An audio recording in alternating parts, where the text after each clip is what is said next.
ಕೆಲವರು ಇರೋದೇ ಹಾಗೆ, ಸುಮ್ಮನೆ ನಮ್ಮ ಒಳ್ಳೆಯತನವನ್ನು ಎಲ್ಲೆಲ್ಲೋ ಇನ್ವೆಸ್ಟ್ ಮಾಡ್ತಿರ್ತೀವಿ.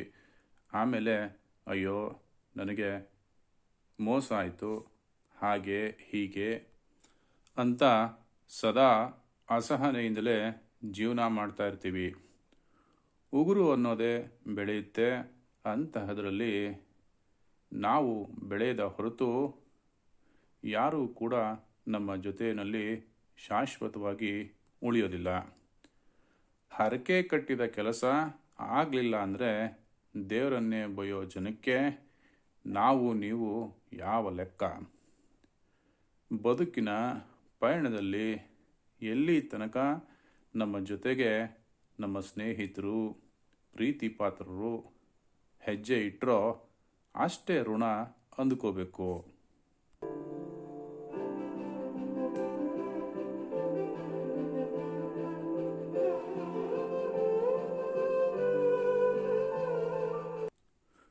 ಜೊತೆಯಲ್ಲೇ ಸಪ್ತಪದಿ ತುಡಿದ, ಒಂದೇ ರಕ್ತ ಹಂಚಿಕೊಂಡು ಹುಟ್ಟಿದ, ಸ್ನೇಹ ಅಂದರೆ ನಮ್ಮದೇ ರೀ ಅಂತ ಹೇಳ್ತಾ ಇದ್ದ ಯಾರೂ ಕೂಡ ತೀರಾ ಸಾವಿನ ತನಕ ಜೊತೆಯಲ್ಲಿ ಬರೋದಿಲ್ಲ. ಜೊತೆ ಜೊತೆಯಲ್ಲಿ ಅಂತ ಸಾಯೋದೂ ಇಲ್ಲ.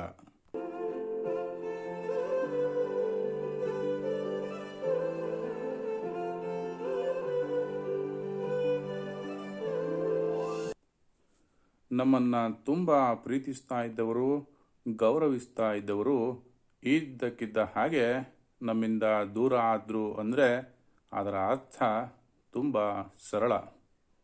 ಅವರಿಗಿದ್ದ ನಮ್ಮ ಅವಶ್ಯಕತೆ ಅಲ್ಲಿಗೆ ಮುಗಿದು ತುಂಬ ದಿನವೇ ಆಗಿತ್ತು.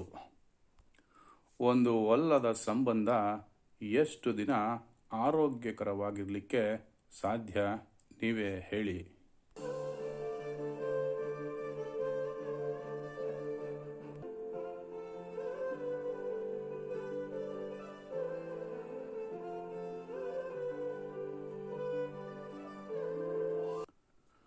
ಅಪ್ಪ ಅಮ್ಮನಿಂದ ಚಿಕ್ಕಂದಿನಲ್ಲಿ ತುಂಬ ಪ್ರೀತಿಸಲ್ಪಟ್ಟ ಹೇ ಮುಗ್ಧ ಹೃದಯವೇ ಅಂಥ ಪ್ರೀತಿ ಮತ್ತೆ ನಿನಗೆಲ್ಲಿ ಸಿಗ್ತದೆ?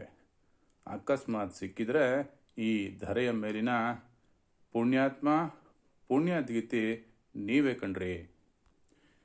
Every end is a new beginning, for every sunset there is a Sunrise.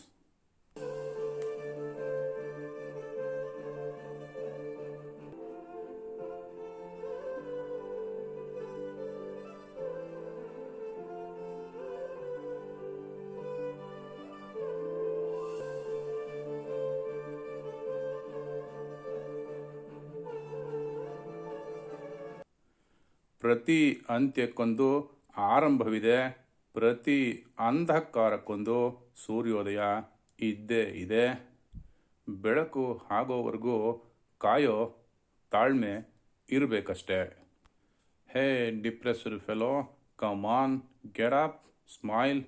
ನಿನ್ನನ್ನು ಈಗಲೂ ಯಾರು ತುಂಬ ಇಷ್ಟಪಡ್ತಾರೋ, ನೀನು ಹೇಗಿದ್ದೀಯೋ ಹಾಗೆ ನಿನ್ನನ್ನು ಒಪ್ಪಿಕೊಳ್ತಾರೋ ಕೇವಲ ಅವರಿಗೋಸ್ಕರ ಬದಲಾಗು, ಬದುಕು. ಆಮೇಲೆ ನೋಡು ಪ್ರಪಂಚ ಎಷ್ಟೊಂದು ಸುಂದರವಾಗಿ ಕಾಣುತ್ತೆ ಅಂತ. ಎಲ್ಲರೂ ಒಳ್ಳೆಯವರೇ ಅಂತ.